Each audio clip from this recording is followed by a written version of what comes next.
کیا والد کا حج اولاد کے لیے کافی ہے؟ کلیم اللہ صاحب یو پی سے پوچھتے ہیں، میں حج کرنے کا ارادہ رکھتا ہوں لیکن والد کہتے ہیں کہ ہم حج کر چکے ہیں اس لیے تم پر حج فرض نہیں ہے، جبکہ کاروبار وغیرہ ہم سب کا ہے اور پیسے بھی ہمارے پاس رہتے ہیں، تو کیا ہم حج کریں یا والد کی اجازت کا انتظار کریں؟ دیکھیں، پہلی بات تو یہ ہے کہ والد صاحب کا حج اولاد کے لیے کافی نہیں ہے، حج ہر ایک پر الگ سے لازم ہوتا ہے۔ آپ پر حج جب لازم ہوگا جب آپ میں استطاعت بھی ہو۔ یہ جو آپ نے کہا کہ کاروبار تو ہمارا ہے، تو ہمارے کا مطلب کیا ہے؟ اگر والد صاحب کا بزنس تھا اور اسی بزنس میں آپ تعاون کر رہے ہیں اور اب سب مل جل کے بزنس کر رہے ہیں، تو اس سے یہ کاروبار آپ کا نہیں ہو جاتا، یاد رکھیے۔ فقہاء نے بیان کیا ہے کہ اولاد والد کے بزنس کو جتنی بھی ترقی دے گی تو وہ بزنس والد ہی کا رہے گا، اس کی ملکیت والد ہی کی رہے گی۔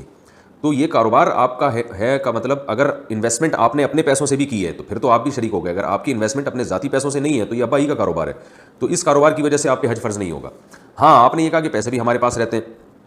تو اگر پیسے آپ کے پاس اس طور پر رہتے ہیں کہ اس بزنس سے جو ارننگ ہوتی ہے تو وہ ارننگ آپ ہی رکھ رہے ہوتے ہیں، اور والد صاحب نے یہ کہا ہوا ہے کہ جو پیسے آپ اپنے پاس رکھیں گے وہ گویا آپ ہی کے ہیں، گویا نہیں بلکہ صاف لفظوں میں کہ وہ آپ کی رقم ہی ہے، وہ صرف انتظامی معاملات انتظام کے لیے آپ کے پاس نہیں رکھوائے گئے بلکہ وہ سچی مچی کے پکے آپ کو دے دیے گئے ہیں، تو پھر وہ آپ ان پیسوں کے مالک ہیں۔ پھر دیکھا جائے گا کہ ایام حج، یعنی حج کی جب درخواستیں جاری ہوتی ہیں، ایام حج نہیں بلکہ وہ ایام جن میں حج کی درخواستیں جاری ہیں، تو ان دنوں میں اگر آپ کے پاس اتنی بڑی رقم جمع ہو گئی جس سے حج کرنا ممکن ہے تو پھر آپ پہ حج فرض ہو جائے گا۔ لیکن اگر وہ پیسے آپ کے پاس ویسے ہی رہتے ہیں کیونکہ کاروبار میں آپ تعاون کر رہے ہیں والد کے پاس، تو والد صاحب نے کہا ہوا ہے کہ ٹھیک ہے بھائی، جو ارننگ آ رہی ہے رکھتے رہو، پھر ہم مشترکہ حساب کرتے رہیں گے، تو یہ پھر امانت ہے آپ کے پاس، اس سے آپ پر حج فرض نہیں ہوگا۔ اور جب آپ پہ حج فرض ہو جائے تو پھر اس میں والد صاحب کی اجازت ضروری نہیں ہے۔ ہاں، اگر جانے میں والد صاحب کو نقصان کا اندیشہ ہو، ان کو خدمت کی ضرورت ہے، بوڑھے ہو گئے ہیں، تو پھر ان کی اجازت ضروری ہے۔